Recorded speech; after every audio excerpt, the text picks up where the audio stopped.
Ito may mapapansin mo dyan, may mga gutter, maraming mga tumatama dyan. So, kaya dapat ang tips dyan, ikakalhati mo dapat yung gutter dito sa side ng car natin. Sa gitna ng kalahati ng sasakyan. Dapat Yung gutter, yes, kalahati ng sasakyan. Kahit di ka bumelo dyan, kasi kakalhati lang naman natin. Ang binubelo kapag yung maliit yung ating papasukan. So, malaki naman siya. Kalahati. Kumbaga, Yes. Kalahati ng sasakyan.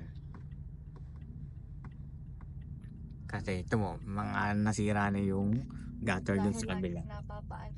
Yes, laging natatamaan.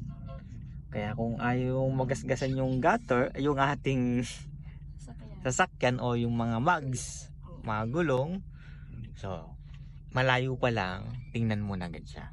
Okay. Kasi normal lang sa mga hindi nakikita basta na makaliko. Kaya yun ang laging pag-iingatan, no? Yun nga, sir, kahapon nga po, di ka magpa-practice kami. Eh, biglang may bumulusok na, di ka po, dun sa may UB, dun sa may Kapitolyo, sir, di ka paliko yung papagarni. Siyempre, sir, pagliliko, di ka dapat magme-minor ka na, yung jeep papagarni. Hindi man lang nag-ano, ay nako, wala talagang pakailam sa mga Basta't pakakita yung mga motor, mga jeep, basta nakikita sila ng butas talaga, nakasya sila. Tutuloy talaga sila. Oo nga. Bakit sila kamote drivers?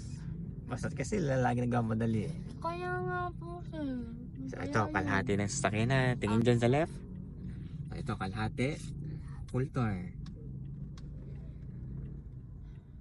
Para hindi mag-gutter balik. Okay, diretso tayo.